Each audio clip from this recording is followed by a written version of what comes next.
The remains of OFW Loretta Alacre arrived in the country on Saturday. She was among the 4 Filipinos killed during the initial assault of Hamas into Israel. From Manila, her remains were flown to her home province in Negros Occidental Sunday morning for the emotional reunion. Ipinakita ng ating dakilang OFW yung kabayanihan niya. Kasi ipinagtanggol niya at hindi iniwanan yung kanyang elderly na Israel employer.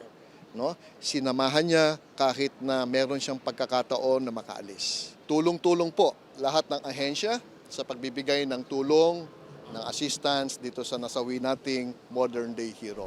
Siya po ay kinikilala ng bansang Israel na bayani din. No?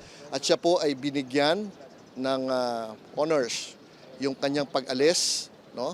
At sa kanyang paglibing, at siya po at ang kanyang pamilya ay tatanggap ng malaking halaga mula po sa Israel government. Foreign Affairs Secretary Eduardo de Vega says 34 of the estimated 30,000 Filipinos in Israel have safely returned to the Philippines.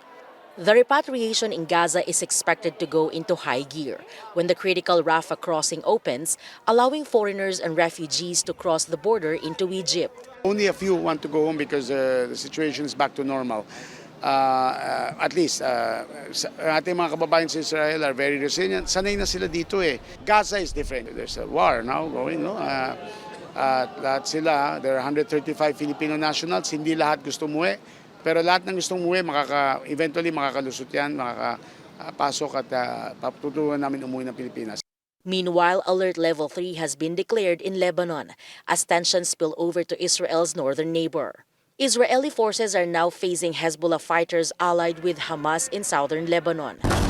There are 17,500 Filipinos in Lebanon.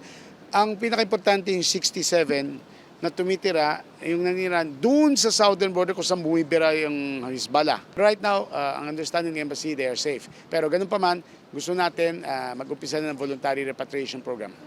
The DFA says it is still determining the actual number of Filipinos who will be repatriated from Lebanon. EJ Gomez, CNN Philippines.